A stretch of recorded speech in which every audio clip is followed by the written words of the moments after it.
What's up YouTube? Welcome back to another video. My name is Tony, aka TB Fit, and in this video I'm gonna be telling you guys how to build a bigger chest, which is about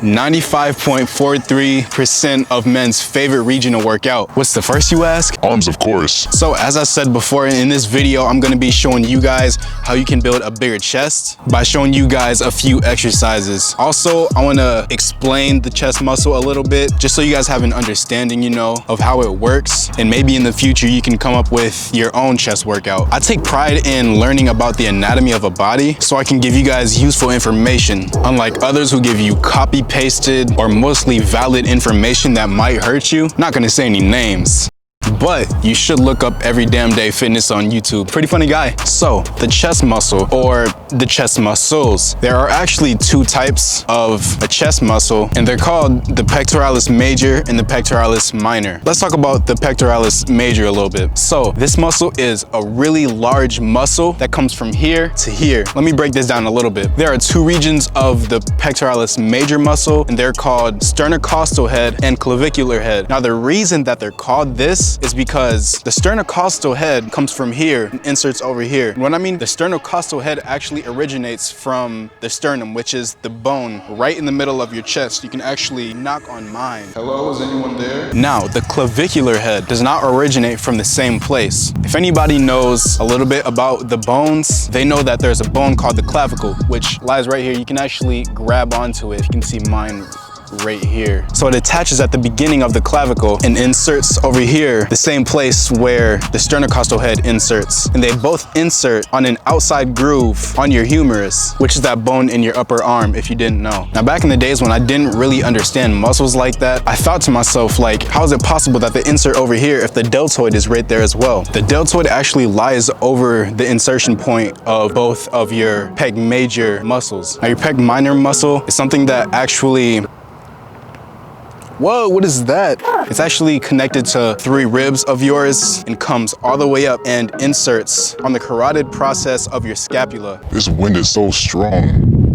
Now, the isometric function of the chest muscle is to, Oh my gosh, bro, this wind. is horizontal adduction. And as you know, horizontal means side to side. This is what horizontal adduction looks like. Adduction is the motion towards the midline of your body, which is obviously the middle of your body. So if I take my arms and do this, and I come in like this adduction, adduction, adduction, adduction, adduction stops. Now, if you push your hands together like this and you start to feel that flexion in your chest, that's an isometric contraction, which brings us to the workout portion of this video. So for the first exercise, we're gonna be doing a dumbbell fly. Now, this isn't your traditional dumbbell fly that you do on a bench, because if I had a bench, I wouldn't use it anyways, just because of the simple fact that with this exercise, with the dumbbell fly on a bench, you do have the risk of ruining ligaments, ruining your shoulder joint, which obviously is a bad thing, right? So in order to get the most out of this exercise, what you're gonna do is retract your shoulders. Make sure that your scapula are touching. By retracting your shoulders, you're bringing the insertion point further away from the origin point, which gives you the stretch in their muscle. And then since the clavicular head of your pec major muscle is connected to the clavicle and comes down this way towards the humerus, it's diagonal. If you depress your shoulders, which means bring them down, instead of like this, you bring them down, you're bringing it even further away from the origin point. So what you're gonna do is do that first, retract your shoulders, depress your shoulders, come on the ground. Remember to keep your shoulders retracted. Keep that insertion point far away from the origin point. The reason I like to do this with one arm is because I can come all the way across my body to get that full contraction of the pec muscle. So what we're gonna do is we're gonna come up like this, squeeze all the way across like that, and then go back down. Then go up, squeeze, and come back down. And then up, and squeeze. Remember to keep those shoulders retracted. Scapula's touching, depressed shoulders.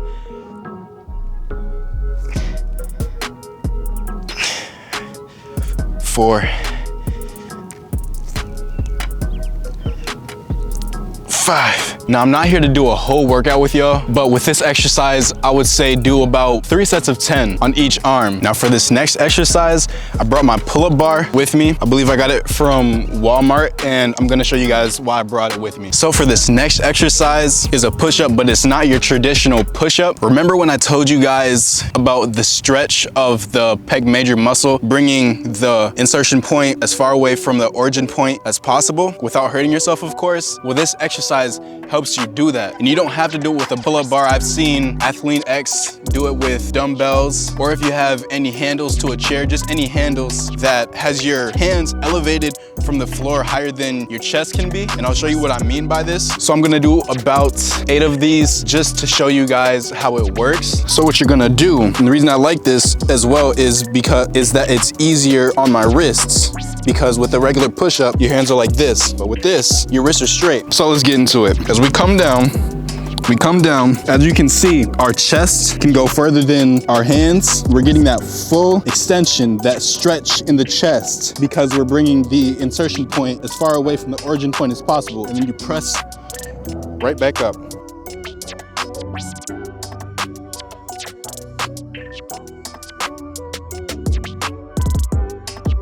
And of course, with any bodyweight workout, I would tell you to do as many as you can until failure. This exercise is not exempt from that rule, so do the work. Now getting into the next exercise.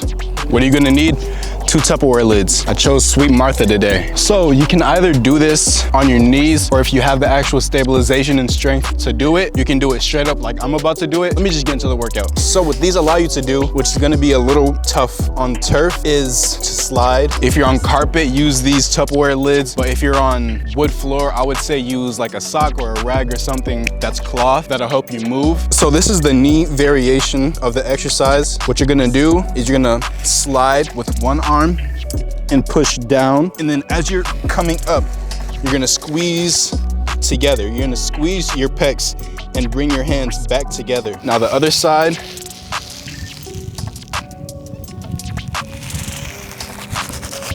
Now, like I said, what this does is stretches your pec. And then there's the contraction by bringing your pecs back together. Let me do it a few more times just to show you guys.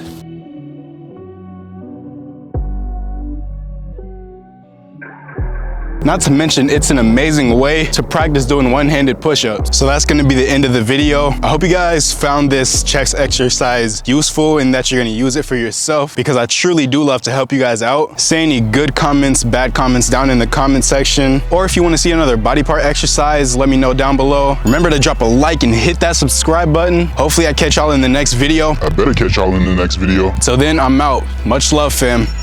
Peace.